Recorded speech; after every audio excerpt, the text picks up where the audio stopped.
Les decía que cuando hablamos de operaciones algebraicas, ¿no? Ya hemos visto las operaciones, la adición, la sustracción, la multiplicación y la división.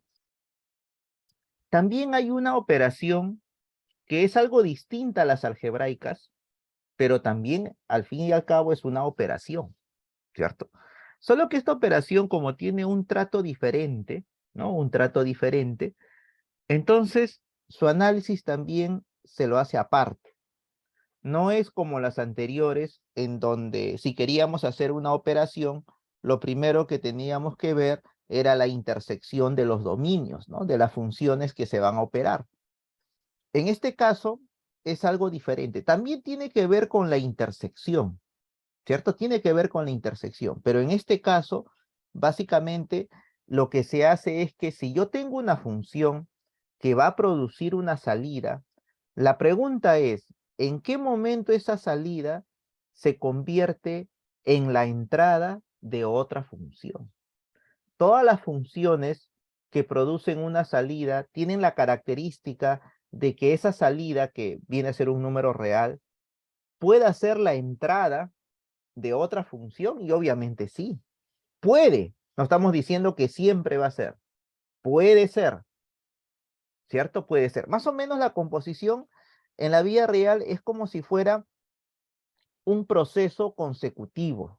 Es decir, si yo tengo, por decir, una mesa que ha pasado por el proceso de pulido, ¿no? De pulido, entonces tal vez después viene el proceso de barnizado, ¿cierto? Entonces tú te das cuenta que ahí hay una secuencia, ¿no? Otra secuencia, digamos en la universidad, ¿no?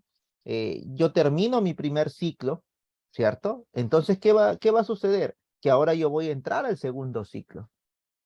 Termina el primer ciclo, que vendría a ser la salida con mis notas aprobatorias, pero esas notas aprobatorias al mismo tiempo son mi carta pase o mi entrada al segundo ciclo. Pero ¿qué pasaría si no tengo una nota aprobatoria? Ah, entonces ahí esa salida no va a formar parte de la entrada del segundo ciclo. ¿Por qué razón? Porque hay ciertas normas. Por ejemplo, los prerequisitos. Ya, entonces, en realidad en nuestro mundo, todo esto se aplica, solo que a veces es bien complicado ponerlo matemáticamente, ¿no? Matemáticamente. Entonces, la composición es como un proceso secuencial, ¿cierto? Un proceso secuencial, ¿no? Muy bien, ya, vamos a ver entonces. A ver. Bueno, esto ya está en la PPT. Aquí normalmente como si fueran máquinas. Bueno, esa es la idea. Si la función es un proceso, normalmente nosotros debemos verlo como si fueran unas máquinas, ¿no? Unas máquinas, ¿no? Donde se procesa algo. Pero no necesariamente máquinas. Recuerden que también puede ser nuestro propio organismo, ¿no? Se dice que nuestro organismo también es como si fuera una máquina, ¿no? Como si fuera una máquina. Entonces, este proceso que tiene una entrada, ¿cierto? Que en este caso puede ser, por ejemplo, horas, y tiene una salida, por ejemplo, ¿no? Dinero ganado, ¿no? Es como decir, en el caso de las personas que trabajan, ¿no? Trabajamos una jornada, que es una cantidad de horas, ¿cierto? El proceso que es realizar el trabajo, ¿sí? Realizar el trabajo, entonces entramos a nuestro trabajo, ¿cuántas horas va a ser? Ah, 8 horas, muy bien. Trabajo esas 8 horas y como compensación, ¿cuál sería la salida? Pues, ¿no? Nuestro pago, ¿no? Nuestro pago que nos hace, ¿no? El dinero ganado, ¿no? El dinero ganado, excelente, ya. Pero con ese dinero ganado, puede haber otro proceso en donde ese dinero que he ganado sería la entrada, ¿no? Sería la entrada. Ahí está, mira. Y aquí habría un proceso en donde esa entrada se va a justificar, ¿no? De tal manera que aquí va a salir una salida. Este proceso, ¿quién sería? Un proceso tributario, ¿no? La SUNAT, por ejemplo, ¿no? La SUNAT que a mí me tiene ahí, y no solamente a mí, ¿no? A cuántas empresas pequeñas, ¿no? Trabajadores, que la SUNAT está ahí fastidiando, ¿no? Disculpando la palabra. Pero hay otras empresas que la SUNAT no lo fastidia. ¿Cierto? Entonces creo que en esa parte debería ser la igualdad para todos, ¿no? Para todos debería ser lo mismo, ¿no? Lo mismo. Muy bien. Entonces tú te das cuenta que sutilmente en un proceso en donde uno trabaja, le asignan una cantidad de horas, ¿cierto? Después de ese proceso, la compensación que vendría a ser la salida sería el dinero, pero al mismo tiempo ese dinero se puede ir a otro proceso, en este caso un proceso tributario, hay que pagar impuestos, ¿no?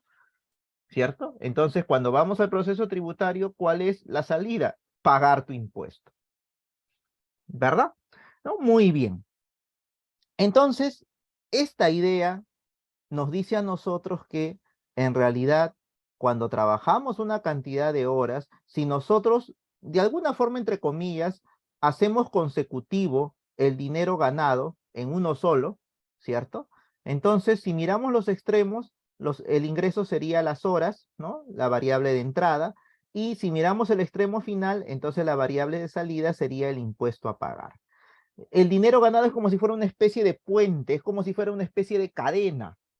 Por eso es que después, cuando vamos a derivar funciones compuestas, ¿cómo lo vamos a llamar? La regla de la cadena, ¿cierto? Porque justamente ahí la salida de la primera función siendo la entrada de la segunda función, entonces es como si fuera un entrelace, ¿no?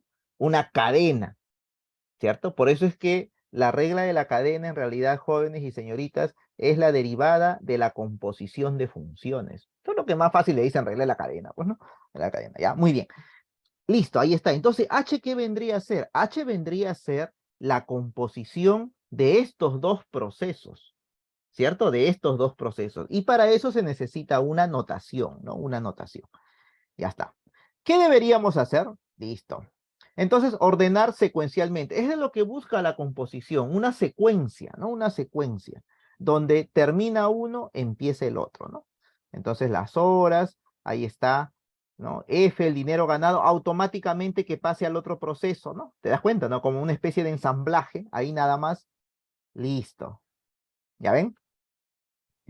Y se forma como una cadena, ¿no? Se forma como una cadena, donde el dinero ganado en sí es la cadena, ¿no? Es la cadena que va a juntar a los eslabones, en este caso que es la primera parte, el ingreso de horas, y el otro eslabón que es el impuesto a pagar, que es la salida, ¿no? ¿Se dan cuenta, no? Entonces, interesante. Ya, listo. Bueno, aquí está la definición, ¿sí? ¿Qué habíamos dicho? Sea cual sea la función, no te olvides, la función tiene que estar bien definida. ¿Qué significa eso? Que yo debo conocer su dominio y debo conocer su regla de correspondencia. ¿Ya? Eso no debemos olvidarnos. Entonces, si estoy trabajando con una composición de funciones, al final, la composición también es una función. Entonces, tiene que estar bien definida, ¿sí o no? ¿Qué necesito? Su dominio. ¿Qué más? Su regla de correspondencia. En este caso, estamos definiendo en este recuadro, ¿sí? En este recuadro, estamos definiendo la regla de correspondencia. Y mira, el símbolo de la composición es como si fuera esta especie, parece una O, ¿no? Pero en realidad es como una pequeña elipse en vertical, ¿ya? Algunos le llaman el FOC, ¿no? Algunos alumnos el FOC, el GOF, ¿no? Así lo llaman, ya. Pero ¿saben qué cosa es lo interesante? Que no es así como aparece de izquierda a derecha la lectura, o sea, no se lee F compuesta con G. La lectura en realidad, jóvenes, es al revés. G compuesta con F. O sea, profesor, que F no es la primera función. No, no es la primera función.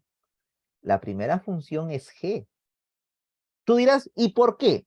Si tú miras la regla de correspondencia, la variable X, primero, ¿por quién está siendo procesada? Está siendo procesada por G. ¿Te das cuenta? No, ahí te das cuenta. Ah, entonces G es la primera función que se está procesando. Una vez que se procesa G, ¿qué cosa es G de X? G de X es la salida de ese proceso. Pero esa salida va a pasar a ser la entrada del siguiente proceso. Por eso es que el siguiente proceso es F. En conclusión, cuando nosotros trabajamos con la composición, nunca te olvides que su razonamiento es de derecha a izquierda. O sea, empieza de la X hacia la izquierda. Así debemos entenderlo, ¿ya? No te metas eso en la cabeza de que es F compuesta con G. No, en realidad es G compuesta con F. Algunos autores para evitar esa parte, ¿no? ¿Qué es lo que hacen algunos autores, ¿no? Algunos autores dicen, bueno, para que no cometas errores, solamente dile la composición de F y G, para leerlo en ese orden. Bueno, los autores dan su justificación. Pero en mi opinión, yo voy a leer siempre así, ¿no? G compuesta con F. ¿Ya? Así como está acá en negrito. ¿Ya? Ahora, quítate también esa mala idea de que siempre va a ser F compuesta con G o G compuesta con F, ¿no? Porque también puede ser al revés, solo que las cosas cambian, ¿no? A lo que yo voy es que las letras que utilizamos para los procesos, que son F y G, en realidad puede ser cualquier otra letra, ¿no? Por eso es que algunos manifiestan mejor decir una composición vendría a ser una función compuesta con otra función. Y creo que eso es mejor, porque si vamos a estar con el F, con el G, yo me lo sabía con F, yo me lo sabía con G, ahora el profesor en el examen uno puso con H, ya no sé qué hacer. Entonces, no, ¿cierto? Hay que tener cuidado en ese aspecto. Ya. Ahora, a el dominio. Miren, para entender el dominio de esta función, entonces debemos empezar, bueno, en este caso va a ser como un diagrama tipo sagital, ¿no? Para entender más o menos la idea y después de eso formalizar esa idea, ¿ya? Formalizar esa idea. Muy bien. ¿Qué tenemos primero? El proceso G. Ahí está, el proceso G. Todo proceso tiene una entrada, en este caso, que está en el lado izquierdo, esta especie de nube de contorno rojito, y en el lado derecho tenemos pues la salida, ¿no? Esta especie de nube de contorno negrito, ¿ya? Muy bien. Entonces aquí en esta primera parte tenemos aquí la entrada.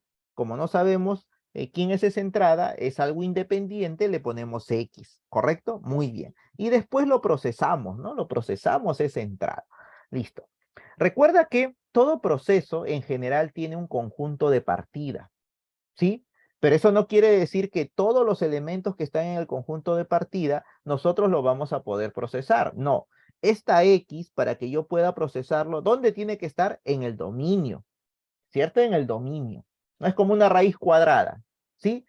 Un número real es -4, pero -4 no está en el dominio. Por lo tanto, no lo puedo procesar. Entonces, en este caso, ahí está. Por eso es que hemos puesto aquí dominio de G.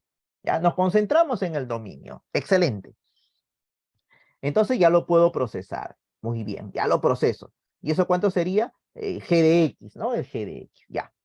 Pero tú te das cuenta que este G de X cae en otro conjunto que sería el conjunto de llegada, ¿cierto? Ahora vamos a suponer que ese conjunto de llegada es el conjunto de partida de otro proceso, ¿no? De otro proceso, ¿no? En otras palabras, el rango de G, ojo, profesor, el rango de G es el conjunto de llegada, no necesariamente. Puede ser el conjunto de llegada o puede ser una parte, ¿no? Una parte. Ya. En este caso nosotros vamos a considerar este rango ahora como el conjunto de partida del siguiente proceso. Entonces nosotros decimos, pero si esto es un conjunto de partida, cabe la posibilidad de que no voy a coger todos los elementos, obviamente, porque puede haber elementos que tal vez no se permitan en el siguiente proceso. O sea que en esta parte tendría que hacer algo selectivo. ¿Y cómo tendría que hacer algo selectivo? El rango de G, algunos elementos tal vez van a formar parte del dominio del siguiente proceso. En teoría de conjuntos, ¿eso qué sería? Una intersección de conjuntos. Este conjunto compacto de color rojo, que también tiene forma de nube, eso vendría a ser para nosotros, ¿no? El conjunto de partida del siguiente, del siguiente proceso, ¿no? Muy bien, pero recuerda bien que no es todo el conjunto de partida. Nosotros básicamente, ¿qué necesitamos? El dominio. Ya, entonces ahí está, el siguiente proceso. Su conjunto de partida, su conjunto de llegada, pero nosotros básicamente, ¿qué necesitamos? Necesitamos el dominio, ya, el dominio. Muy bien. Ahí está, dominio de F. Puede ser que haya elementos del dominio de F que no caen en el rango de G. ¿Y qué interpretación le damos? Si bien es cierto, esos elementos pueden ser procesados por F, pero lamentablemente no forman parte de la salida de G. Entonces, para que esto funcione, ¿qué tiene que ocurrir? Acá está el dato interesante, ¿no? El rango de G intersectado con el dominio de F tiene que ser diferente del vacío, porque si no, no habría cadena, ¿no? No habría cadena. Entonces, esto es muy importante. Ahí está. Excelente. Ya ves, yo te dije hace unos momentos que si bien es cierto en el álgebra de funciones, tiene que haber intersección entre los dominios de las funciones que están interviniendo, aquí también hay intersección, solo que es una intersección un poquito especial, ¿no? Mira, a ver, rango de G con el dominio de F. En cambio, en el otro era la intersección de dominios, ¿sí o no? ¿No? En cambio, aquí es distinto. Se intersecta el rango con el dominio. Ya, muy bien. Listo. Entonces, casualmente, este puntito G de X que lo he llamado, cae en esta región común, ¿sí o no? ¿No? En esta región común. Entonces, esto vendría a ser la entrada para este proceso F, ¿no? Listo. Entonces, vendría a ser F de esta entrada, o sea, F de G de X. ¿No? Muy bien, interesante, ¿no? Interesante. Ya está. ¿Qué podemos decir? Que hemos logrado encontrar una salida, ¿cierto? Entonces, si nosotros consideramos el inicio y consideramos este final, justamente a todo ese proceso le llamamos G compuesta con F. Claramente en el dibujo se ve que el primer proceso es G, por eso es que la lectura es de derecha a izquierda, ¿no? De derecha a izquierda. Profesor, si yo quiero que sea F compuesta con G, allá. Entonces, si tú quieres que sea F compuesta con G, aquí tendría que ser F. Entonces, aquí estaría F y aquí estaría G. ¿Cierto? ¿Ya? Muy bien. Fenomenal. Ya, fenomenal. Y ahora sí podemos hablar del dominio de G compuesta con F. ¿Cierto? Ahora sí ya estamos en capacidad de hacer eso. Entonces la pregunta, profesor, ¿y cómo es el dominio? Mira, el dominio vendría a ser de esta forma. Tú te das cuenta, ¿no? Tú te das cuenta en estas flechitas segmentadas, flechitas arqueadas, ¿no? Primero, ¿cómo empiezas? Empiezas que la variable pertenece al dominio de G. Por eso es que aquí, fíjate, por eso es que aquí, vamos a ponerlo así mejor. Por eso es que aquí empezamos con X pertenece al dominio de G. Hacemos referencia a esta parte, ¿no? X pertenece al dominio de G.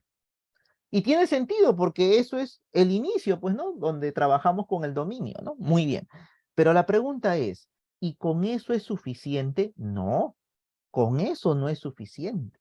Es suficiente solamente para este proceso, pero la composición no está basada solamente en un proceso, falta el otro proceso secuencial y este otro proceso también tiene un dominio. Pero lo curioso es que este dominio no es todo lo que voy a usar. Voy a usar esta imagen de X que tiene que estar en el dominio de F. Por eso es que una vez que yo digo que X pertenece al dominio de G y G de X debe pertenecer al dominio de F. Y eso está acá. Y G de X tiene que pertenecer al dominio de F. Como tú puedes ver, los dos dominios ya se han utilizado ya. No hay más dominios, ¿cierto? No hay más dominios. Muy bien. Y por eso a esto se le conoce como el dominio de la composición. ¿Ya? El dominio de la composición, ¿no? Entonces está facilito. ¿Quieres un consejo? Yo en realidad no trato de aprenderme eh, este dominio, ¿no? Yo más bien trato de sacarlo de la regla de correspondencia. O sea, así, mire. A ver, vamos a borrar esto. Ya vamos a borrar esto. Listo. O sea, así. A ver. A ver. Uy, no quiere avanzar. A ver, un momentito. Mm, ay, se pasó mucho. Ya, ya. Miren, les decía lo siguiente. Cuando yo quiero calcular el dominio, vamos a suponer, ¿no? Vamos a suponer, a ver, ¿qué tenemos acá? De derecha a izquierda. Claro, de derecha a izquierda se lee, ¿no? Ya, miren, vamos a suponer que estoy dando una práctica, ¿no? Yo como estudiante estoy dando una práctica, ¿sí? Y me dicen, a ver, pon la definición del dominio, ya, miren, ¿ah? Por ejemplo, ¿qué le ponemos acá? U, aquí le pongo el símbolo de la composición y aquí le pongo W. Ya está, mira, eso de ahí. W compuesta con U, ¿no? Entonces, cuando yo voy a poner el dominio, en realidad lo que yo hago es poner una variable referencial, que es X, ¿cierto? Para poder ver cómo es la salida. Y a partir de aquí, yo ya puedo hallar el dominio. Entonces yo digo, allá, el dominio de esta composición, así nomás, ¿no? Así nomás, ¿ya? Así nomás. Entonces, recordamos lo que dijimos anteriormente. Se lee de derecha a izquierda. Ah, perfecto, muy bien. Entonces yo digo, el dominio es un conjunto de puntos que está formado por números reales. Por eso es que se pone X pertenece a los reales. Pero obviamente no es todo. Entonces empieza tal que. Este de aquí es el conjunto de partida, es el universo. Eso no significa que todos ellos forman parte del dominio. Ahora sí, mira, empezamos con el dominio. ¿Qué dice acá? X. Y lo leemos hacia la izquierda. Entonces decimos, X pertenece a W. Entonces esto sería así. X pertenece al dominio de W. Listo.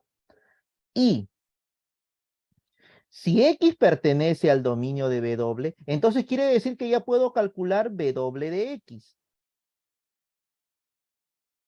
Listo.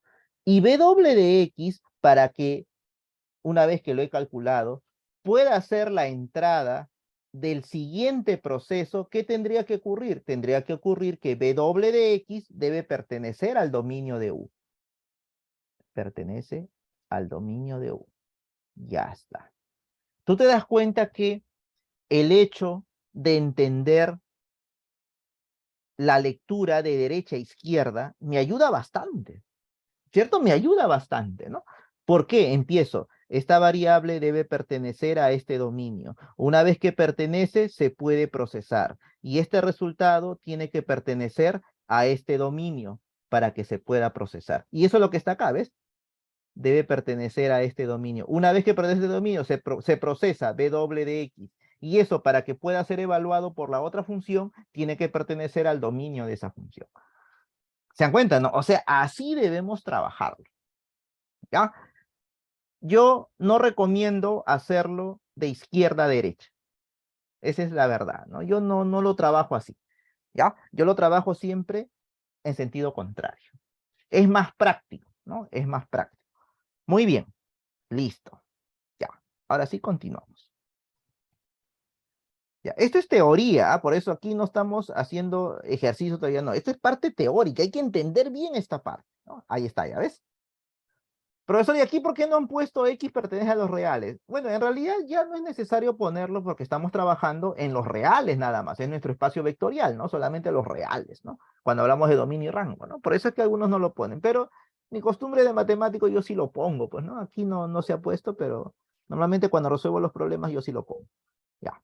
Una observación. Listo.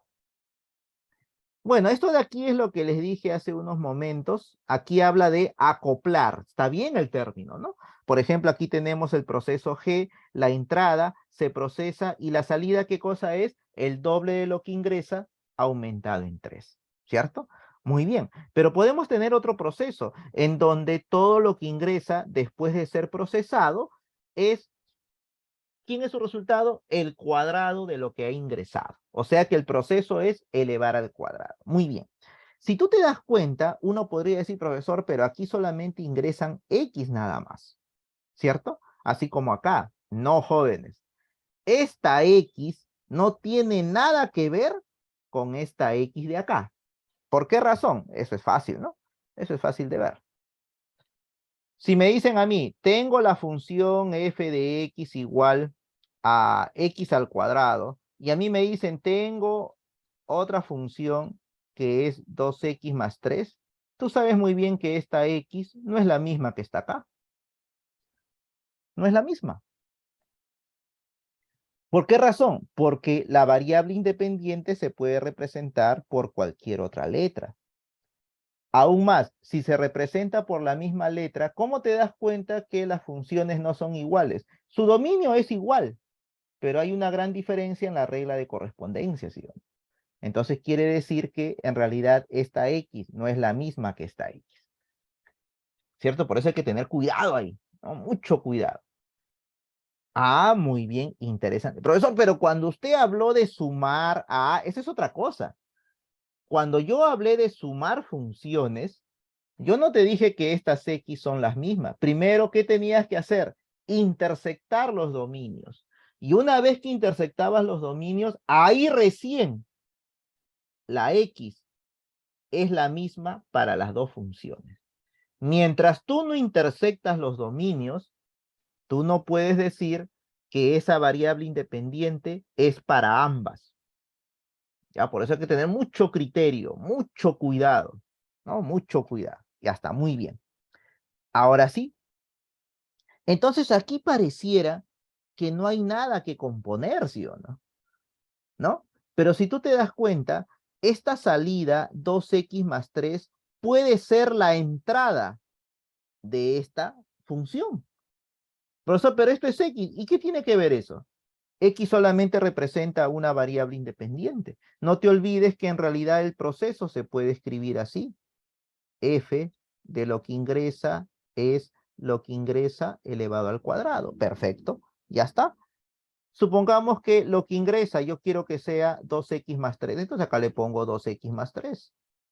No hay ningún problema. Entonces la salida vendría a ser 2x más 3 elevado al cuadrado. O sea, profesor, que este 2x más 3 se puede actualizar en esta posición. Claro, pero acá es X y aquí es 2x más 3. Pero esta X no es la misma que esta X de acá.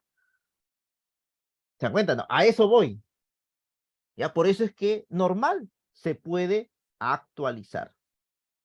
¿Correcto? Se puede actualizar esta parte por 2x más 3, ¿no? Y en realidad, ¿eso por qué está permitido? Porque yo le puedo poner aquí una variable t, entonces 2x más 3 sería el t, y con eso también estoy salvando esa posible duda que puede haber. Y eso está permitido, claro, el día de ayer hablamos de eso, ¿no? La famosa ley muda, ¿no? De la variable independiente. Ya, muy bien. Aunque siendo honestos, todo esto, jóvenes, eso es colegio, eso es pre, ¿no? Todo eso es pre ya, sino que acá estamos recordando nomás. Muy bien, borramos esto. Pero siendo honesto, pues en el colegio ni le tomamos importancia a veces esto, ¿no? Más aún en quinto año estamos pensando ya en la fiesta, en el viaje, ¿no? Nos olvidamos de esto, ¿no? Y a veces en la pre, a veces queremos aprenderlo solamente por presión, ¿no? Porque queremos ingresar, ¿no? Y a veces no lo hacemos porque realmente queremos aprender la parte teórica. Ya en la universidad recién queremos hacer todo, ¿no? Y a veces no se puede, ¿eh? ¿Eso qué involucra? Un poco más de sacrificio académico, ¿no? Un poco más de sacrificio académico. Listo, muy bien. Ya está. Ahí está, ¿ves?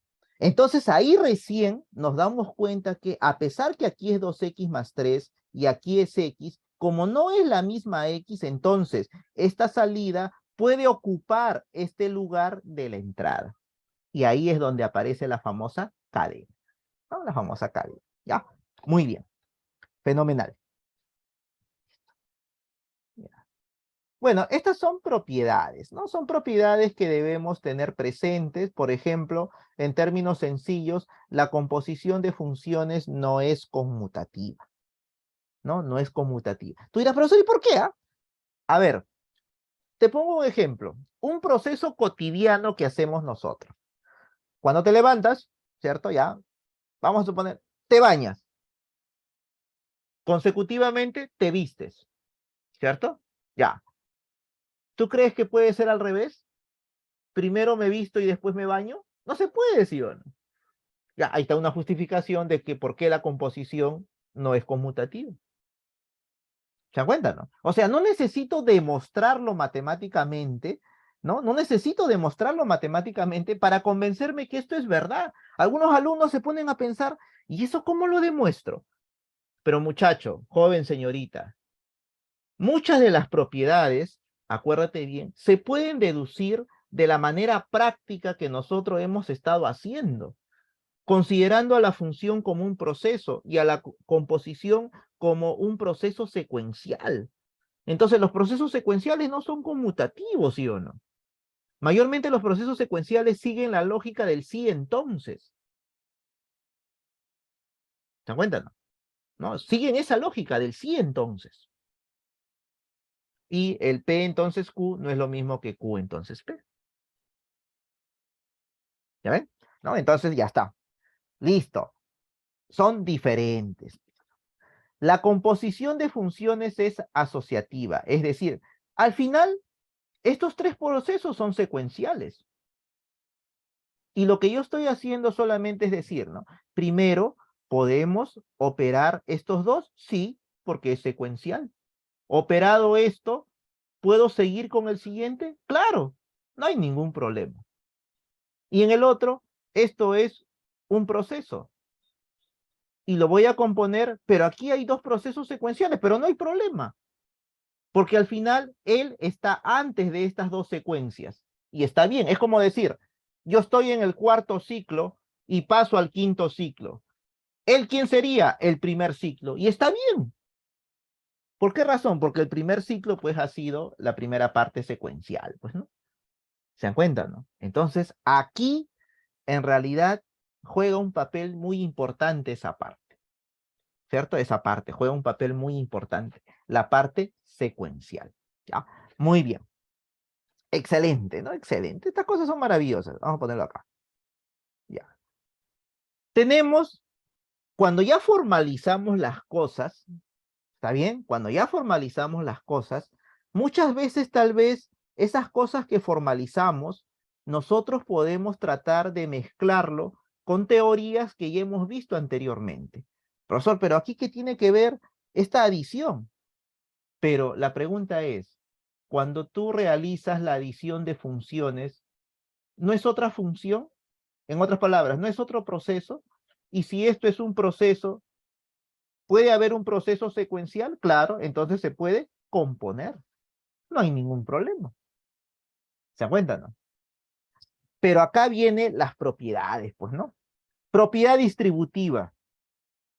En vez tal vez de hacer la adición de estos dos procesos y después realizar la composición con otro proceso, también podemos hacer la adición de composiciones.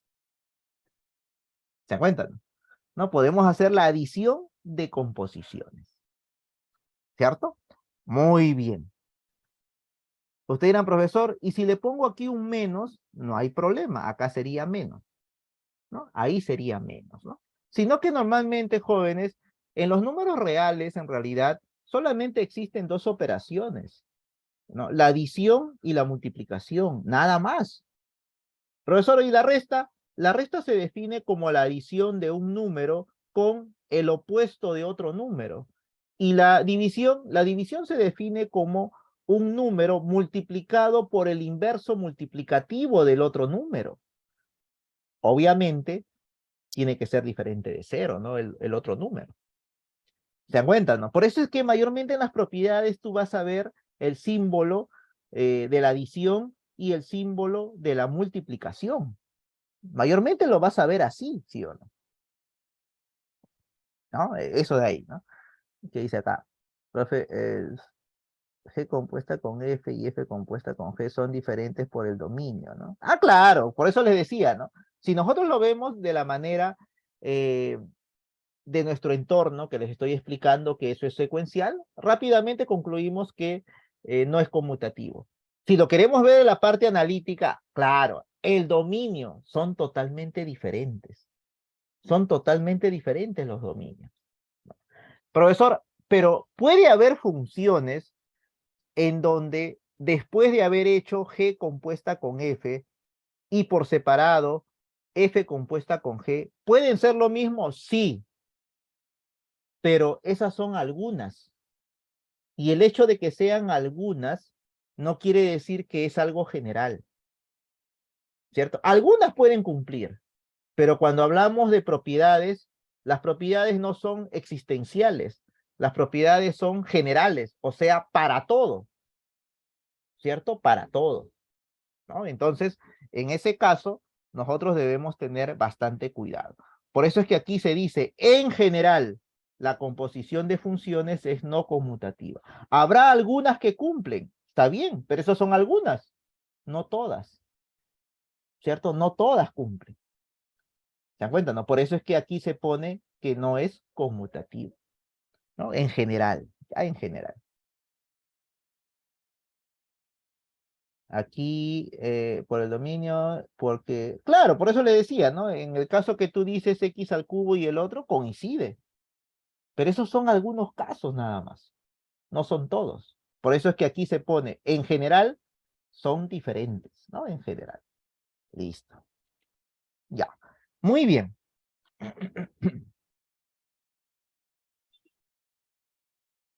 A ver, listo. Ya. Hay una función que es bien interesante, ¿no? La función identidad, ¿no? La función identidad. Ya, antes de terminar eso, ¿qué pasaría, por ejemplo, si en un examen, ¿no? A pesar que la propiedad 1 que dice que es no conmutativa, pero a ti te pueden preguntar, ¿no? Y habrá un par de funciones en donde esto es igual. Entonces tú no vas a decir, no, ahí dice que es diferente y punto. No, no, no, no. Por eso tienes que tener bastante cuidado, ¿no? Por eso cuando dicen en general, significa que es la mayor parte, casi todo. Pero a veces por ahí puede haber uno que cambie la regla. Profesor, ¿y cómo sería esto diferente, pero ya no habría la posibilidad de que por ahí hay algunas dos funciones en donde esto sí es igual? Tendrían que decir siempre, siempre la composición de funciones es no conmutativa. Ahí sí la cosa cambió. Cuando te dice que es siempre, entonces quiere decir que no va a haber dos funciones en donde esto va a ser igual. Pero en este caso no te dice que eso siempre se cumple, ¿cierto? Por eso también ahí viene el detalle importante, ¿no? ¿No? Hay que tratar de ver esa forma, ¿no? Normalmente en los exámenes, ¿no? Profe, si en el examen te pregunta, ¿puede haber? Claro. ¿Por qué? Porque un puede no significa que siempre se va a dar. ¿Puede haber? Entonces tú pones verdadero, justificación. Podrías poner esas dos funciones que están ahí. ¿Se cuentan? ¿No? Por eso uno tiene que saber responder con criterio. Un puede no significa que siempre va a ser. Puede haber, quizás por ahí hay uno, puede haber más, pero con uno es suficiente, ¿no? Con uno es suficiente, ¿no? Ya, muy bien, listo. Ahora sí, volvemos a la identidad, ¿no? La función identidad, su mismo nombre lo dice, ¿no? Su regla de correspondencia es idénticamente a su salida, ¿no? O sea, perdón, a su entrada, ¿no? La salida es idéntico a la entrada, ¿correcto? ¿No? Por eso se llama función identidad, ¿no? Todo lo que ingresa es lo mismo que sale, ¿no? Es lo mismo que sale. Muy bien. Ya. Fíjense bien que esta notación I compuesta con F es igual a F no está en términos de regla de correspondencia, solamente está en términos de proceso. Date cuenta que las propiedades anteriores también, solamente es cuestión de proceso. Ninguna se le ha puesto variable. ¿Ya? Entonces, muy bien.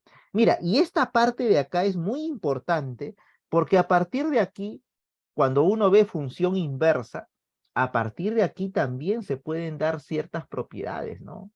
Considerando la composición, ¿cierto? ¿Y por qué razón? Porque tú sabes muy bien que la composición de una función con su inversa, ¿qué me da? Me da la identidad, ¿sí o no?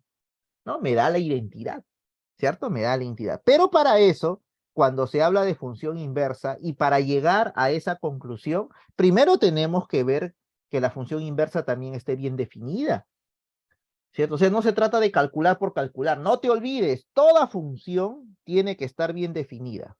Y ya sabes, ¿qué significa bien definido? Conozco su dominio y conozco su regla de correspondencia. ¿Ya? Muy bien. Ya, listo. Excelente. Otra propiedad, mira, esta propiedad se ve interesante, ¿no? Si nosotros queremos hacer una función compuesta con n veces, o sea, componerlo, ¿no? En este caso, con la potencia del proceso identidad, ¿ya? Muy bien, entonces nos va a dar justamente el proceso f n veces. Ojo, no hay que confundir, no piensen que aquí i a la n, en este caso sería i compuesta con i, compuesta con i, compuesta con i, compuesta con i. No, esto es la potencia, ¿no? Esta es la potencia, la función potencia, ¿cierto? Ya. Profesor, ¿y cómo sería entonces si yo quiero hacer f compuesta con f varias veces? Ah, ya. Si tú quieres hacer eso, tendrías que ponerlo pues de esta forma, ¿no? Así, ¿no? F compuesta con F, tal vez compuesta con F, entonces esto de aquí sería N veces, por ejemplo, ¿no? Ya, así. En cambio, F a la N, esto es otra cosa. Esto equivaldría a decir F por F por F por F N veces, ¿no? N veces. ¿Se dan cuenta, no? Entonces, hay que tener bastante cuidado en ese aspecto. Y otra cosa es F elevado al paréntesis N. Esto es muy distinto de él, ¿no? Por eso hay que tener mucho cuidado cuando vas a poner una notación, ¿no? Aquí nada que a mí me parece mejor si le pongo un paréntesis para que se vea bonito. No, no, no, no. Porque esta notación es la enésima derivada de F. Eso es otra cosa, ¿no? Eso es otra cosa. ¿Ya? Muy bien, muy bien. Ya está. Listo. Interesante, ¿no? Interesante. Muy bien. Ya, aquí tenemos algunos ejemplos. Miren, yo sé que cuando uno habla de función, mayormente tenemos la idea de la función que no se rompe, de la función cuyo dominio es una parte de los reales, y como los reales es denso, entonces están bien pegaditos, bien juntitos. Pero no te olvides que el dominio también puede ser discreto. ¿Qué significa eso? Discreto significa en donde yo puedo trabajar con puntos nada más. Por ejemplo, en el dominio, el punto 2. De ahí me voy al punto 4, el punto 6. ¿Se dan cuenta? Eso es con puntos. Pero si yo quiero un intervalo cerrado en 2 hasta el 6, ¿no? Ese ya es un intervalo ya, ¿no? Un intervalo, ¿no? Entonces, muy bien. Por eso es que las funciones también pueden ser discretas, ¿cierto? Y cuando son discretas las funciones, ¿no? Eso nunca se olviden. En el plano cartesiano, cuando uno grafica, estas funciones tendrían una gráfica de esta forma, por ejemplo, ¿no? Así, así serían, ¿cierto? ¿Y esto qué vendrían a ser? Pares ordenados. Por eso es que cuando se trabaja en forma discreta, observen aquí, la función se puede poner como un par ordenado, ¿no? Ahí está. Esto. Igualito acá habría un G, ¿no? ¿Ves? Como par ordenado. G tal vez podría ser esto de acá, por decir, ¿no? Esto de acá. Esto podría ser G. ¿Se dan cuenta? O sea, no necesito que haya un trazo continuo, ¿cierto? Porque aquí estamos hablando de función de variable real. En este caso, por ejemplo, aquí estaría el 2 y esto es un número real, ¿no? Aquí, por ejemplo, estaría el 3, es un número real, ¿no? Aquí, por ejemplo, estaría el 5, por decir, ¿no? Aquí, por ejemplo, el 6, aquí el 8, y todos son reales. Entonces, una función real de variable real, ¿cierto? ¿Se dan cuenta, no? Entonces, Por eso es que a veces en los textos se pone este tipo de problemas, ¿no? Discreto, esto se llaman funciones discretas. Pero son funciones al fin y al cabo. Entonces también podemos hablar de la composición de funciones. Claro, podemos hablar de la composición de funciones. Así como está acá, G compuesta con F, ¿no? G compuesta con F. Entonces, muy bien. Cuando es discreto y es finito el procedimiento, muchos prefieren hacerlo como un diagrama sagital, ¿no? Es decir, empezamos con G, ¿cierto? Listo, ahí está. Ponemos, profesor, ¿y cómo salieron estos numeritos? Cuando es discreto, la primera coordenada representa a los valores que están en el dominio, ¿cierto? En este caso sería 0, 1, 2, 3, 4. Por eso que acá se ha puesto 0, 1, 2, 3, 4, ¿verdad? Y después nosotros ponemos aquí las segundas coordenadas representarán los valores que se encuentran en el rango. Entonces aquí ponemos, pues, ¿no? Ahí está. Acá le he puesto 2, 3, 0, 4, 6. Legalmente deberían ser solamente estas de acá, ¿no? A ver, el 2, o sea, este de aquí. El 3, o sea, este de aquí. El 0, es decir, el 4 y el 6, ¿no? El 4 y el 6. O sea, legalmente deberían ser ellos nada más. ¿Sí o no? Nada más ellos, ¿ya? Entonces tú te preguntarás, pero ¿por qué se ha puesto el 1? ¿Por qué se ha puesto el 5?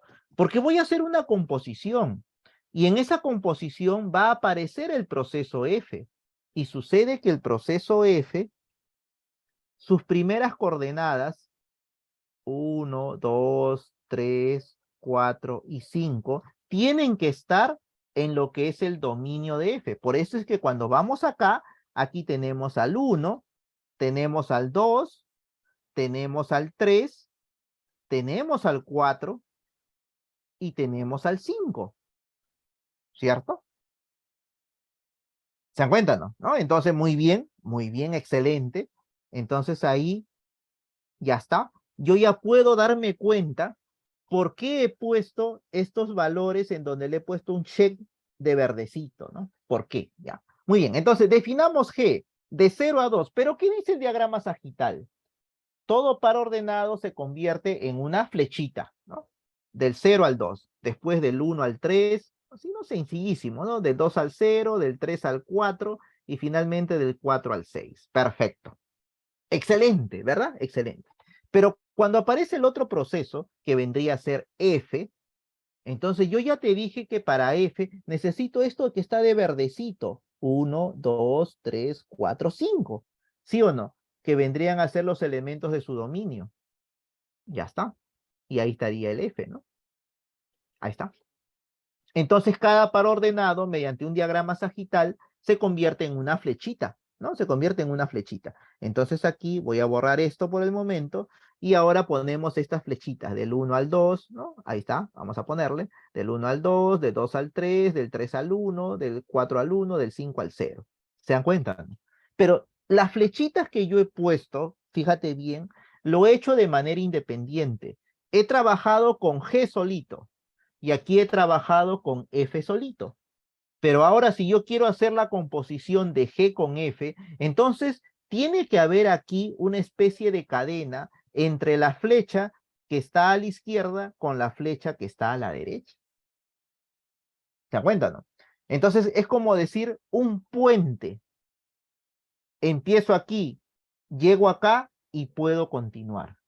Eso vendría a ser una secuencia, por lo tanto, sería parte de la composición, ¿no? Sería parte de la composición. Y hasta entonces, si yo quiero la composición G compuesta con F, entonces en esta parte debería haber una secuencia, ¿no? Una secuencia en las flechas, ¿no? Ya está. Considerando los elementos asociados a las flechas que hacen el recorrido completo, ya ves, entonces tenemos que hacer un recorrido completo. Si empezamos en esta parte izquierda, debemos llegar a la parte derecha. Debe haber una secuencia de flechas, ¿no? Y las únicas secuencias son estas tres, ¿no?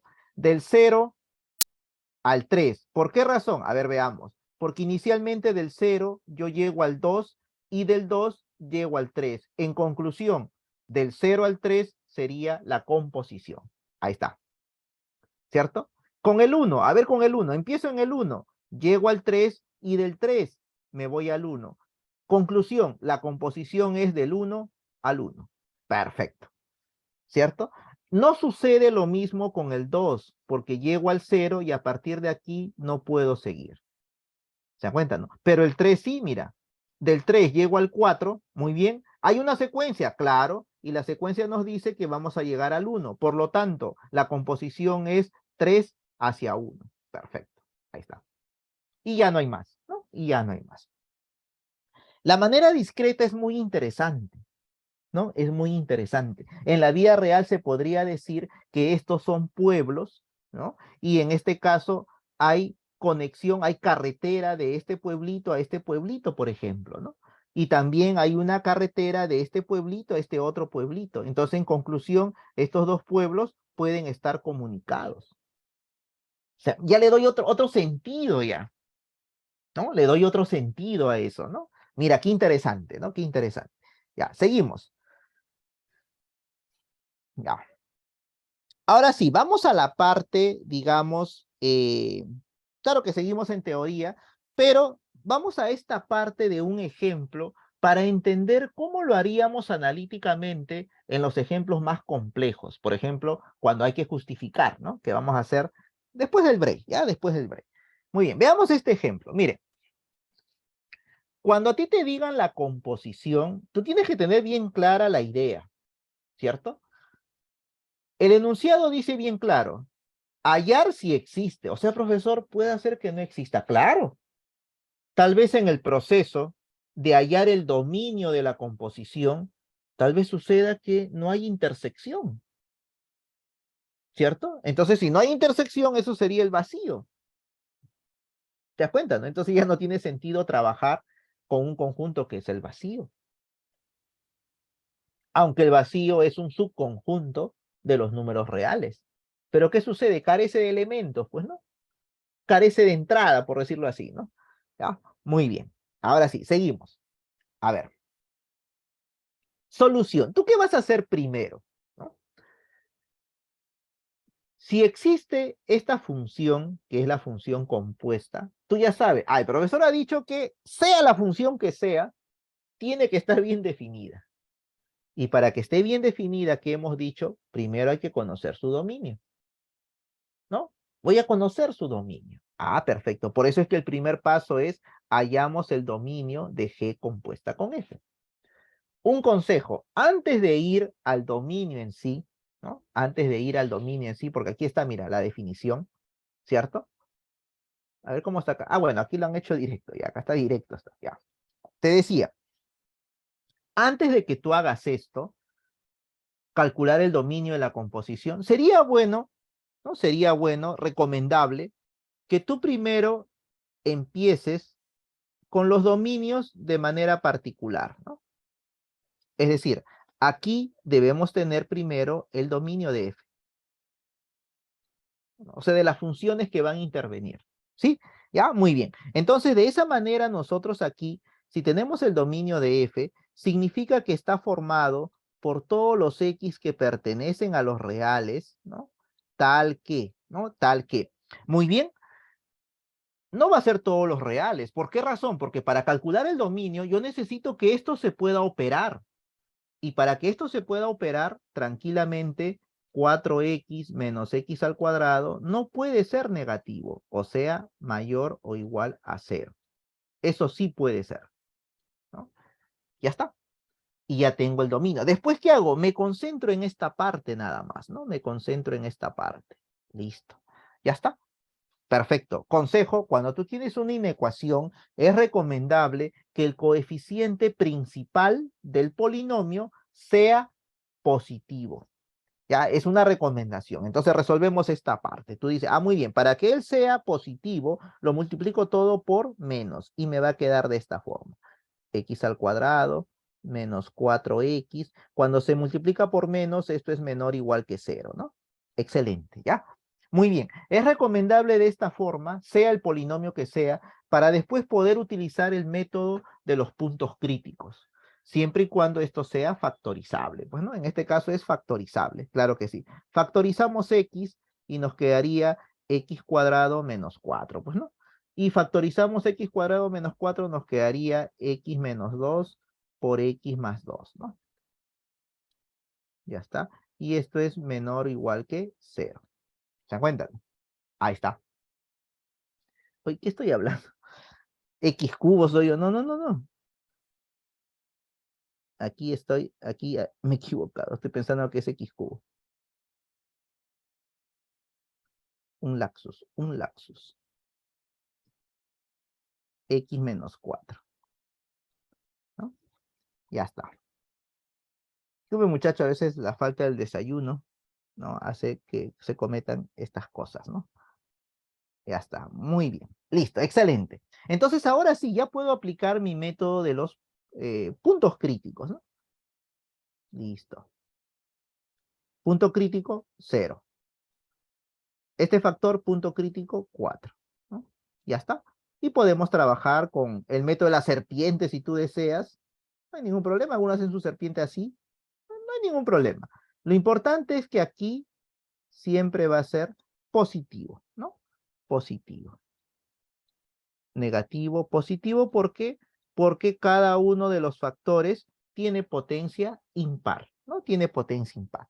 Muy bien, ya está. Ahora sí, una vez que tenemos esta parte, nos damos cuenta que él, al ser menor, significa los menores. Si aquí fuera mayor, significa pues en este caso los positivos, ¿cierto? Profesor, y el igual, ¿qué es lo que hace? Considerar estos puntos cerrados, ¿no? Eso es lo que hace el igual, ¿ya? Eso es lo que hace el igual. Muy bien. Entonces, en este caso, nuestra respuesta estaría dada por esta parte de acá. Entonces, quiere decir que aquí estaría el X que yo estoy buscando. Muy bien. ¿Eso qué significa? Que X pertenece de 0 a 4, ¿no? De 0 a 4. Eso es lo que significaría en realidad, ¿no? Muy bien. Ya está, ¿no? Ya está. Entonces ya tendría el dominio acá, ¿no? Ya tendría el dominio. Entonces aquí el dominio de la función, ya lo tenemos aquí. Esto vendría a ser igual. Ya no es necesario poner X. ¿Por qué razón? Porque cuando se habla de dominio se está haciendo referencia a la variable X, ¿no? Entonces por eso que algunos autores aquí lo ponen de frente así nada más. No lo ponen así. ¿Se dan cuenta? ¿No? Es más simple ya, más simple, ¿no? Muy bien. Y después tendríamos que hallar, en este caso, el dominio de G, que en realidad sería mucho más rápido. Bueno, mucho más rápido. Dominio de G. Listo. Y esto vendría a ser igual. Como es un polinomio, entonces aquí vendría a ser los reales. Ya, una vez que tienes esto, ahora sí, ya podemos poner la definición. Entonces, ¿no? Entonces, ponemos aquí por definición, ¿no? Entonces, por definición, ¿no? Por definición, listo. Ya está. Ahora sí, quiero hallar este dominio, pero no te olvides, acuérdate bien lo que te dije anteriormente, ¿no? Si yo tengo G compuesta con F, tú sabes que para hallar la regla de correspondencia, esto lo pondríamos de esta forma, ¿no? Muy bien, y según la definición de esta regla de correspondencia, esto es igual G evaluado en X, ¿listo? Y este resultado recién va a ser evaluado en F, ¿cierto? Ya está. Esta forma, ¿qué me permite a mí? Me permite a mí recordar muy bien la definición del dominio, ¿sí o no? Entonces aquí yo voy a poner así, ¿no? Dominio, ¿no? Dominio, en este caso de G compuesta con F, ¿no? Ya está, listo. Si no me lo he memorizado, por eso esto es muy bueno. Entonces tú dices, ah, ya muy bien, yo sé que el dominio es un conjunto que está formado por todos los reales, tal que empiezo X para que sea procesado, ¿dónde tiene que estar? En el dominio de G. Entonces acá le pongo X pertenece al dominio de G. Y Cuando eso sucede, ya puedo procesar X en G. Pero esto, para que pueda ser procesado en F, debe pertenecer al dominio de F. ¿Se dan cuenta, no? ¿Ya ven? De esa forma. ¿Ya? Para no estar memorizando, ¿no? Memorizando. Listo. Entonces ya, ahora sí, resolver esta parte ya requiere que tú tengas los dominios anteriormente hallados, ¿no? Aún más, si el dominio fuera fácil de hallar, acá mismo de frente lo podemos poner, ¿no? O sea, no es necesario hacerlo por separado, ¿no? Hay algunos que tienen esta capacidad, ¿no? X pertenece al dominio de G, miran G y ya saben qué es lo real. Ah, perfecto. Entonces de frente lo puedo poner acá, ¿no? X pertenece a los reales, ¿cierto? Y ahora vamos a G de X, entonces G de X, ¿no?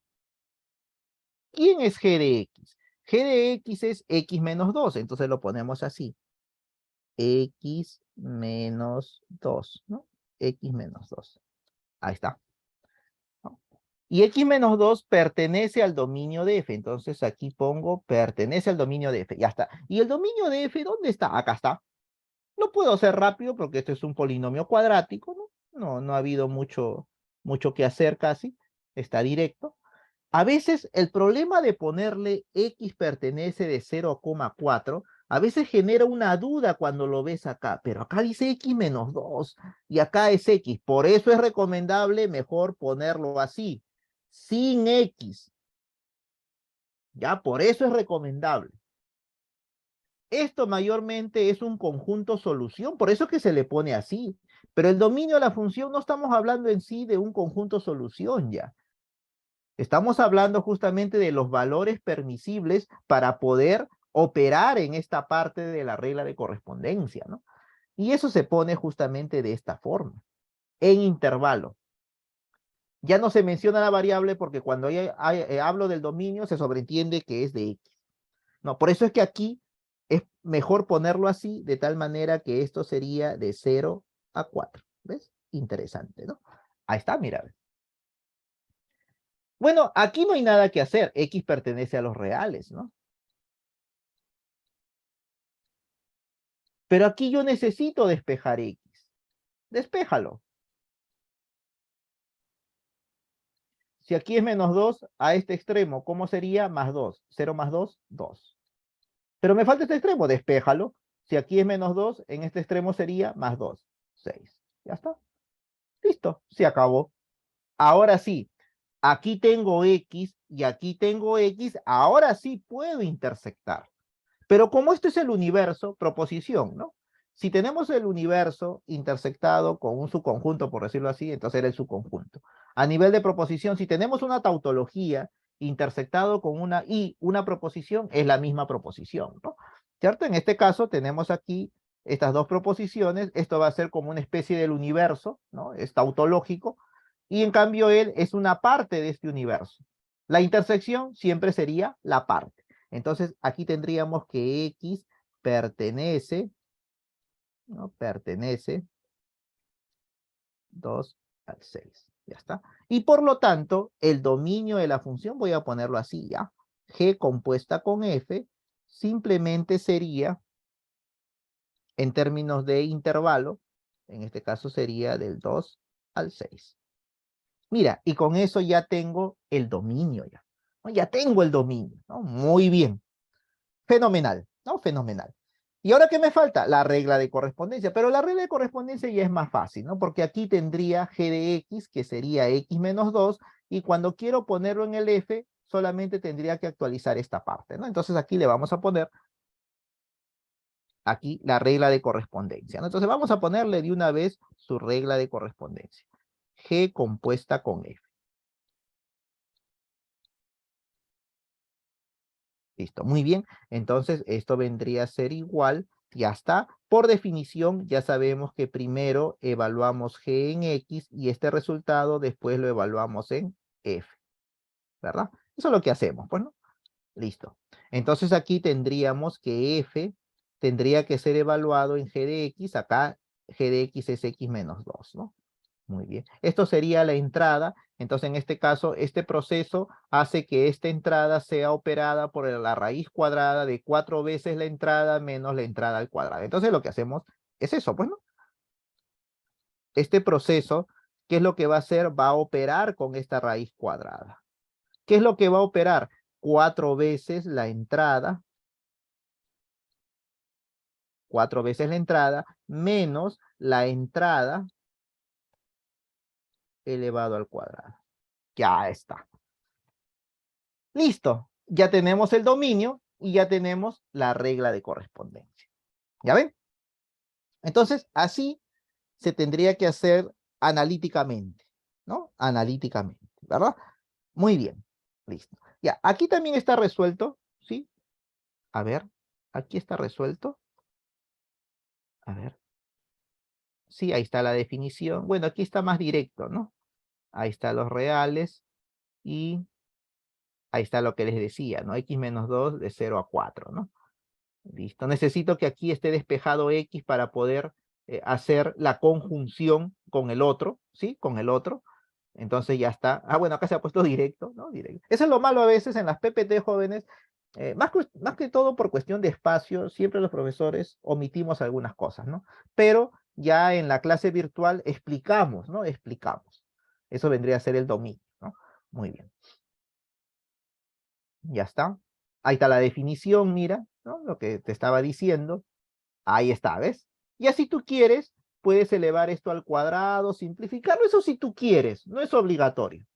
Lo importante es que ya encontraste la regla de correspondencia y el dominio. Aquí, por ejemplo, yo ya lo operé, pero una opinión personal no es obligatorio. ¿Ya? No es obligatorio. Basta que tú llegues acá, con eso es suficiente, ¿ya? ¿Ya? Con eso es suficiente. Muy bien. Excelente, ¿no? Excelente. Ya está. Muy bien. Ya, dentro de las funciones especiales, ¿no? Dentro de las funciones especiales, hay una que es bien interesante, ¿no? La función máximo entero. Requisitos para entender esta parte. Que el estudiante ya debe saber calcular el máximo entero de un número real, ¿no? O sea, para llegar a este nivel, tú ya tienes que calcular el máximo entero de un número real, ¿cierto? En otras palabras, el tema que uno debe conocer vendría a ser máximo entero, esto sería el prerequisito, ¿no? Máximo entero, ¿no? Máximo entero de un número real, ¿no? De un número, o sea, esto sería el prerequisito que se debe conocer, ¿no? El máximo entero de un número real. Entonces, para eso, uno tendría que tener una definición, ¿no? Esta es la notación de corchete especial, ¿cierto? ¿Y qué cosa es él? Él, en realidad, es, a ver, vamos a ponerlo en términos textuales, es el mayor, ¿no? Es el mayor número entero, es el mayor número entero, no mayor que X, no mayor que X. Ya está. O sea, si yo tengo 3,9, entonces dice, es el mayor número entero no mayor que X. Entonces no tiene que ser mayor que él. Vendría a ser el número entero que está a la izquierda. ¿Quién sería a la izquierda? 3. Y ese vendría a ser el máximo entero, ¿no? Ese vendría a ser el máximo entero, ¿no? Ya está. Muy bien. Listo. ¿Y si tengo 4? Es el mayor número entero no mayor que X. Entonces, no mayor que X, el mismo, 4, porque ya es entero. ¿Se dan cuenta, no? Muy bien. Ya. Profesor, ¿y si tengo, por ejemplo, menos pi? También, no hay problema. Aproximadamente este es 3,14. Pero como es negativo sería menos 3,14, ¿no? El entero que está a su izquierda, menos 4. ¿no? Ya está. ¿Se cuenta, no? ¿No? Muy bien. Entonces, eso sería la definición del máximo entero de un número real, ¿no? De un número real. Ya. Normalmente, en este tema, no muchos utilizan esta definición, ¿no? Porque esto sería la definición, ya. Y no muchos lo utilizan. ¿Qué se prefiere utilizar? Una propiedad, ¿no? Una propiedad. Y esta propiedad es bastante conocida, ¿no? ¿Qué dice esta propiedad? Dice, sabemos que por definición el máximo entero siempre va a ser un número entero. O sea, vamos a ponerle n, ¿no? Donde n va a ser un entero. Aquí vamos a ponerle n pertenece a los enteros. Pero nos empezamos a preguntar, ¿pero esto cuándo va a ser posible? Aparece una de las propiedades. Sí y solo sí, ¿no? Sí y solo sí. El número real debe estar en un intervalo cuyo mínimo, mínimo es n y cuyo supremo es el consecutivo de n. Ya está. ¿Sí o no? Esa es la famosa propiedad. Algunos autores le llaman definición. No, no, no, esto no es una definición. Esto es una propiedad, es eso. La definición es la que está arriba.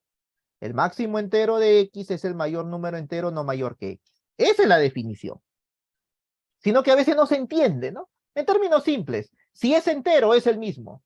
Si no es entero, su máximo entero es el que está a la izquierda. ¿Cierto? ¿No? El primer entero que aparece a su izquierda. ¿Ya? Muy bien. Entonces, con esta definición, lo que se busca es tener una herramienta cuando ya llegamos a la parte de función máximo entero. Porque te está diciendo que para que puedas graficar la correspondencia de un número con su máximo entero, hay que particionar, escucha bien, ¿eh? Hay que particionar el eje real. ¿Por qué razón? Porque para poder calcular estos valores del máximo entero, necesitamos intervalos que tengan esta forma. Y como el conjunto de los números reales, pues, es infinito, entonces tendríamos que hacer particiones de esta forma. ¿Cierto? Particiones de esa forma, ¿no? Muy bien. Ya está. Excelente, ¿no? Excelente. Ya. Esto para nosotros vendría a ser un teorema, ¿no? Un teorema. Entonces voy a ponerlo acá, ¿ya? Esto sí creo que no está en la PPT porque es parte de los números reales, o sea, es un prerequisito que tú ya debes conocer ya. ¿Ya? Muy bien, entonces voy a ponerlo acá.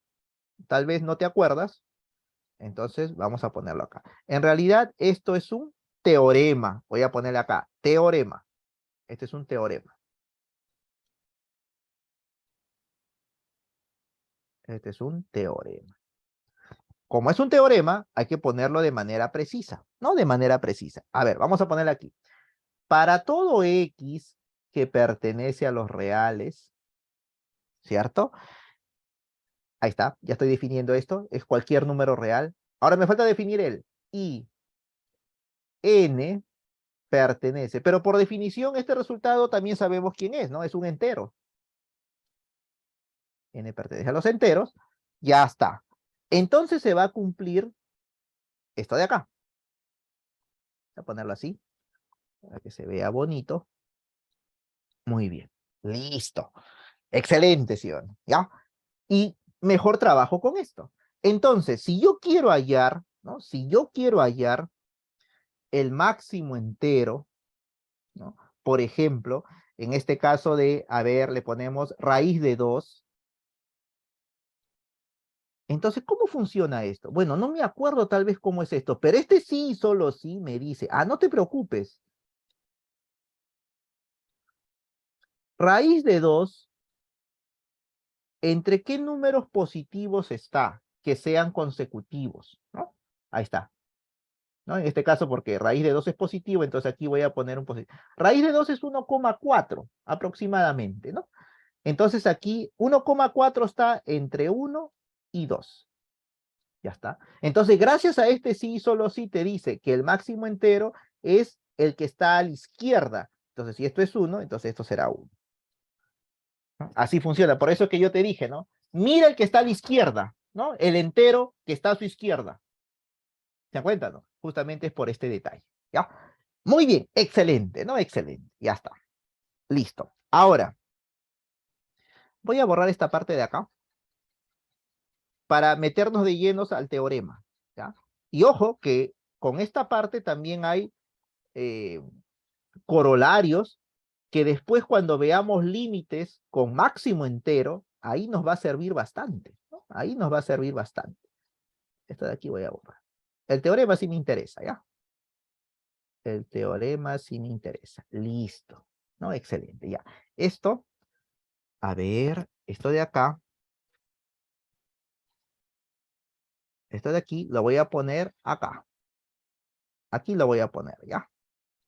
Muy bien, para tener espacio, ¿ya? Y esto de aquí, lo voy a poner acá. Listo, ya está. Muy bien, excelente, ¿ya? Esto de aquí fue un ejemplo nomás, ya hay que borrarlo. Ya, ahora sí. Entonces, va a haber corolarios, ¿ya? Los corolarios nos ayudan también. Esto debes haber hecho en números reales. Vamos a poner aquí algunos corolarios. Corolarios, ¿ya? Corolarios, ¿sí? A ver, voy a poner los que más vamos a usar, ¿ya? No voy a poner todos, ¿sí? No voy a poner todos, ¿ya? Vamos a poner, a ver, uno. Un corolario que vamos a usar es el siguiente, ¿no? Para cualquier número real que en particular es entero, este corolario es conocidísimo, ¿no? El máximo entero de un entero siempre va a ser el mismo entero. Ya, ese es el clásico, ¿no? Profesor, pero esta X dice que es real, pero no, el corolario dice, yo tengo un real, pero un real es un entero también. ¿Qué pasaría si particularizamos los números reales y le ponemos entero? Entonces el máximo entero es igual al mismo entero. ¿Por qué? Porque si yo le pongo aquí el entero va a ser igual al mismo, pues no hay ningún problema. Entonces, fácil, ya. El 2, vamos a poner otro, ya, otro que nos va a servir, otro corolario. A ver, otro corolario que nos va a servir. A ver, otro corolario que nos va a servir, el de la mantisa, ¿no? El de la mantisa. Ya, entonces voy a ponerlo acá. A ver, vamos a ponerlo aquí. El de la mantisa, ¿no? Entonces sería así. Para todo X que pertenece a los reales, este sí es de la mantisa, ya está. Entonces, ¿qué tendríamos? Tendríamos que la mantisa acá, el número real menos su parte entera, ¿no? Del máximo entero. Esto tiene como mínimo al 0 y como supremo al 1. O sea que esta diferencia, miren, puede ser mínimamente 0, pero no puede ser 1. Está entre esos dos, ¿cierto? Ya, muy bien. La demostración es bastante rápida, ¿no? Esto de acá creo que es automático. Mira, fíjate acá. De acá nomás sale. Haciendo un principio de sustitución.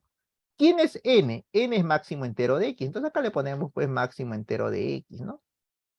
Ponemos así. Esto es x, ¿no? ¿Quién es n? Máximo entero de x, ¿no? Ahí está, mira, ve. Más 1.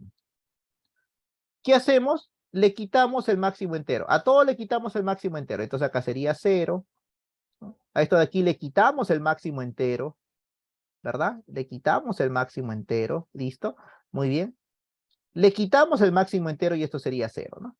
Ahí está, mira, ya está demostrado ya. ¿Ya ves? Sencillísimo, ¿no? Sencillísimo, no ha sido algo muy complicado en realidad demostrar esa parte, ¿no? ¿Ya? Muy bien. Ya, esos dos corolarios nos va a servir tal vez cuando uno quiere graficar para justificar un verdadero o falso, ¿ya? Voy a poner un corolario que no lo vamos a usar ahorita, pero lo vamos a usar ya la otra semana, cuando entremos a límites, ¿ya? A límites. Entonces, cuando veamos límites con máximo entero, hay una propiedad, un corolario en donde sí es bueno que ustedes lo conozcan, ¿ya? Vamos a ver. A ver. Veamos esta parte. Vamos a poner aquí. Para todo X que pertenece a los reales, sin considerar el 0, ¿ya? R asterisco es los reales sin el 0, ¿ya? Los reales sin el 0. Ya está, muy bien. Entonces aquí vamos a obtener lo siguiente. Ya vamos a obtener lo siguiente. A ver, aquí hay dos casos, dos casos. Ya cuando veamos límites, tal vez ahí lo voy a demostrar, porque también es fácil, o sea, no es que sea complicado, ¿no? Aquí, si mal no recuerdo, es 1 menos la inversa del número real, por eso necesito que sea diferente de 0 para que pueda tener la inversa, ¿no? Muy bien, esto vendría a ser un ínfimo, ¿no? Un ínfimo. Aquí teníamos, lo divido, esto vendría a ser el máximo entero sobre el número, que es diferente de 0, ya te das cuenta por qué tiene que ser diferente de 0 acá. Y esto de aquí es un máximo, menor o igual que, esto tiende a ser 1. Así era, ya está. Esto es verdad cuando X es positivo. Positivo, ya. Para el caso del negativo, era todo lo contrario. Esto ya no es un ínfimo, ahora vendría a ser un mínimo. Pasa para acá. Listo. Aquí tendríamos el máximo entero de X sobre X. Y esto ya no vendría a ser un máximo, sino vendría a ser un supremo. Listo. Y él pasa acá. Bueno, yo sí me acuerdo. Yo sí me acuerdo, jóvenes, ¿no? Cada uno también debe tener su mnemotecnia para acordarse, pues, ¿no?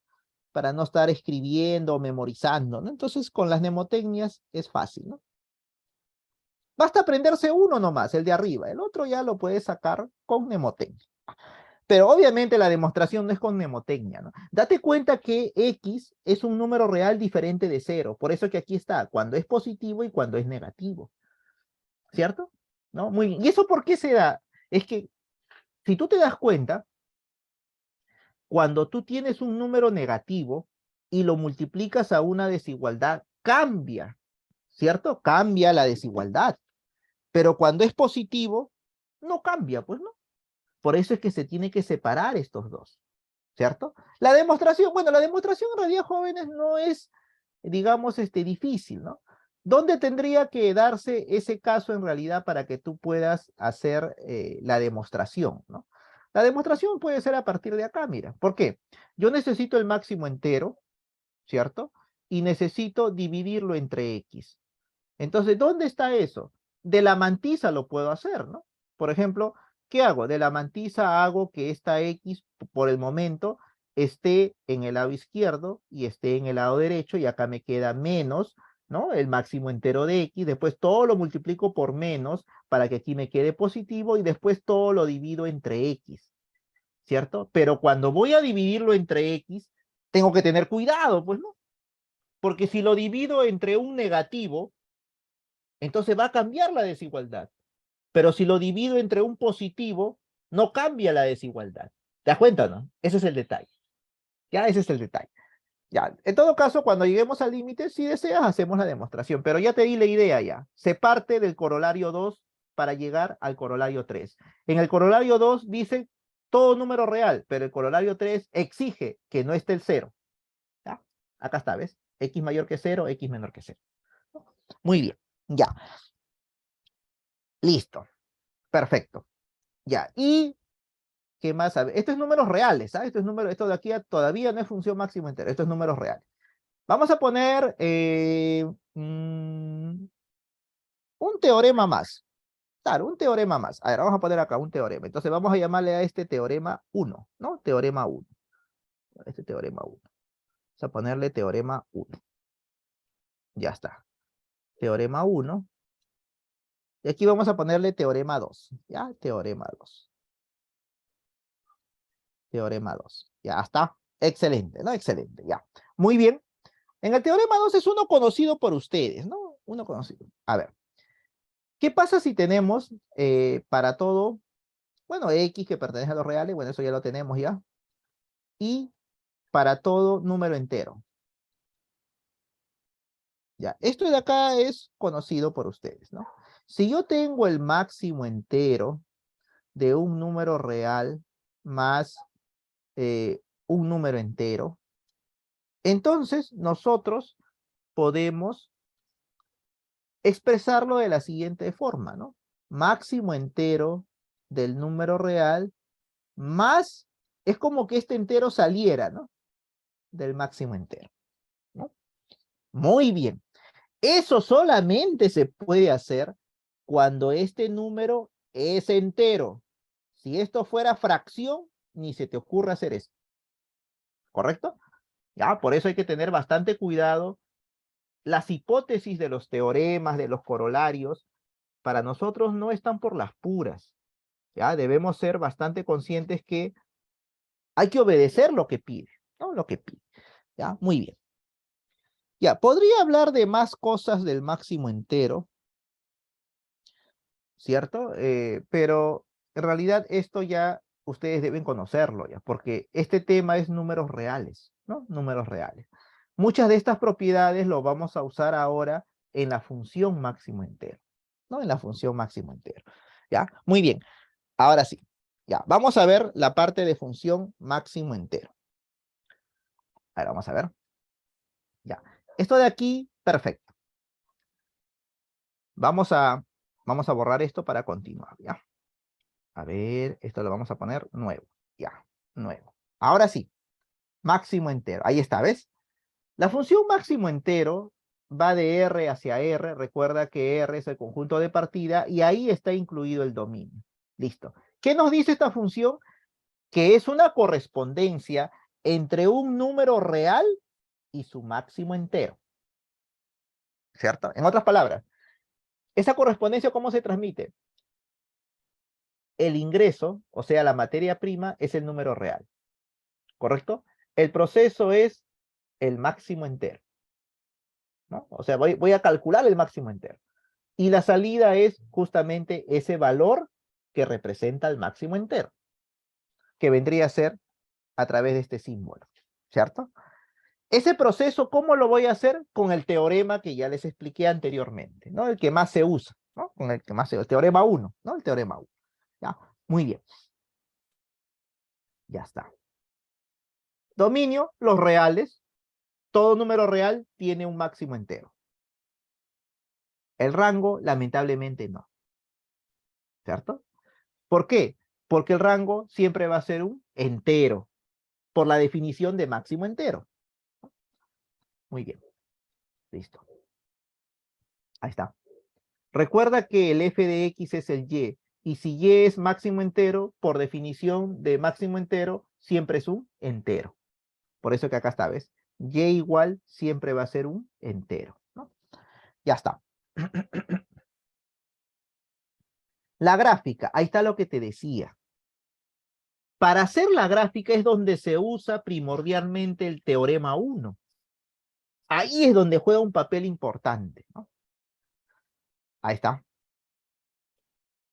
Acá está, mira, ¿ves? Juega un papel importante. ¿Por qué te está diciendo? Porque yo ya sé que el dominio es todos los reales, pero el dominio está formado por los X. Pero para poder hallar el máximo entero de ese X, yo necesito que las variables X se encuentren en intervalos que particionen el dominio, que es los reales. ¿Y cómo será la partición de el eje real? De esta forma, va a ser intervalos semiabiertos de extremos consecutivos, donde el extremo izquierdo es un mínimo y el extremo derecho va a ser un supremo, ¿no? Va a ser un supremo, ¿no? Excelente, ¿no? Excelente, ya está, ya. Por eso es que de esa manera se trabaja para hacer la gráfica. Bueno, aquí he puesto unos ejemplitos, ¿no? Máximo entero de 7 es 7, de menos 5 es menos 5, ¿no? Porque ambos son enteros. 3,82, ¿quién es el entero que está a su izquierda? El 3. Raíz de 2, 1,4 aproximadamente. ¿Quién es su entero que está a la izquierda? El 1. Menos 2,4. Entonces también pues es un número decimal, ¿no? Pero ¿quién es el entero que está a su izquierda? El menos 3, pues, ¿no? Ahí está, el menos 3. ¿Se acuerdan? ¿No? Muy bien, ya. Ahora sí, veamos. Entonces, aquí es donde uno normalmente hace del uso de esta propiedad, ¿no? Como n es un entero, yo le he puesto a partir de menos 3, ¿no? Cuando esto es menos 3, esto es menos 2. Si tú quieres, le puedes poner de menos 5, ¿no? Lo importante es que sepamos cómo va a ser la gráfica, ¿ya?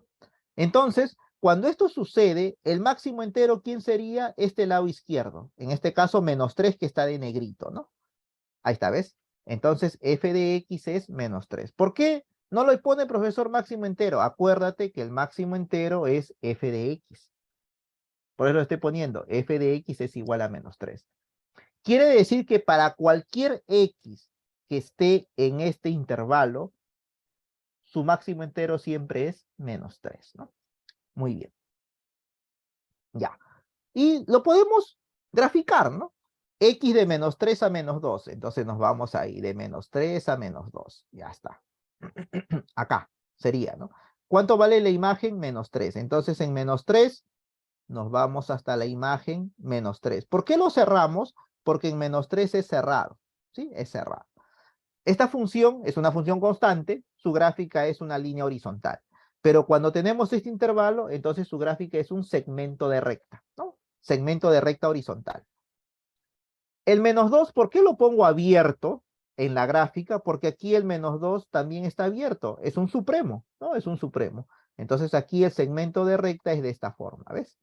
Ese es el segmento de recta, ¿no? Muy bien. ¿En dónde? Cuando y es -3, justamente ahí está, ¿no? Y -3. Muy bien. Si queremos otro, por ejemplo, si x vale -2 a 1, a -1, estaríamos acá, pero la imagen, por definición, vendría a ser el lado izquierdo -2, ¿no?